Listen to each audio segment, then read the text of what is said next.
కోపం ఏ విధంగా వస్తుందో ఉత్తముడైన వాడికి కోపం ఒకటి క్షణకాలమే ఉండి వెళ్ళిపో ఆ ఉత్తముడికి ఒక గ్లామర్ కూడా అద్దినట్టుగా ఉంటుంది అని చెప్పారు. కాబట్టి వాళ్ళ క్రోధనామ సంవత్సరం కాబట్టి ఈ యాంగర్ అనే దాన్ని మనం అందరం వదిలేయాలి. ఎంతో కొంత మనిషిని మనం ఎంత మంచివాడైనా సరే ఈ యాంగర్ కనుక ఎగ్జిబిట్ చేస్తే ఆఖరి శ్వాస దాకా మనుషులు మర్చిపోరు వాటిని. అందువల్ల ఈజీగా బ్యాడ్ అయిపోవాలి అంటే యాంగర్ను ప్రదర్శించాలి.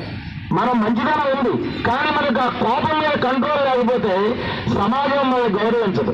కాబట్టి ఇవాళ ఈ క్రోధనామ సంవత్సరం సందర్భంగా మనందరం ఎంతో కొంత మన కోపాన్ని వదిలేయడానికి ప్రయత్నం చేద్దాం.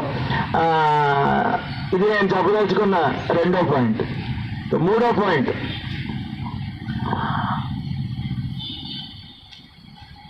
ఇమాజిన్ చేసుకోండి, 7500 సంవత్సరాల క్రితం వశిష్ఠుడు అనే గ్రేట్ టీచర్ మాట్లాడుతున్నాడు. చాలా మంది స్టూడెంట్స్ వింటున్నారు. దాన్ని యోగ వాసిష్యము అంటారు. యోగ అంటే ఏంటో చెబుతున్నారు. వశిష్ఠుడు చెప్పాడు కాబట్టి వాసిష్యము అయింది. చాలా మంది స్టూడెంట్స్ వింటున్నారు. మాట్లాడిన తర్వాత వశిష్ఠుడు ఎవరినో వచ్చి ఇప్పుడు నేర్చుకున్న ఏదైనా మంచి పాయింట్ చెప్పమన్నారు. చాలా మంది స్టూడెంట్లు మాట్లాడాల. భయం ఉంటుంది కదా లోపల, స్టేజ్ ఫియర్ ఉంటుంది, అసలు మాట్లాడచ్చో మాట్లాడకూడదు అనే భయం ఉంటుంది. అప్పుడు వశిష్ఠుడు రాముడితో మాట అన్నాడు, రామా నువ్వు కూడా భయపడుతున్నావా అని. అప్పుడు రాముడు డైలాగ్ వేశాడు. అద్భుతమైన డైలాగ్ అన్నమాట ఇది. అసలు నా ఉద్దేశంలో ప్రతి ఇండియన్ నరనరాల్లో జీర్ణించబడదు, అంత అద్భుతమైన డైలాగ్. దీనికి మూలం ఏంటంటే స్వామి వివేకానంద ఏమన్నారంటే F is equal to D, fear is death, భయమే చావు. చావు అంటూ ప్రత్యేకంగా ఉండదు. మనం దేనికైనా భయపడతామంటే అదే చావు. అసలు నేర్చుకోవడానికి ఓ టాప్ పొజిషన్కి వెళ్ళడానికి కూడా ఈ భయం అనేది చాలా శత్రువు. వేమ కూడా శతకంలో ఉంటుంది మనకి. భయము వీడినప్పుడే బ్రహ్మంబు తానవం విశ్వదాభిరామ విరయవేమ. ఎప్పుడైతే మనిషి భయాన్ని వదిలేస్తాడో అప్పుడే తన జీవితాన్ని తాను సృష్టించుకోగలడు.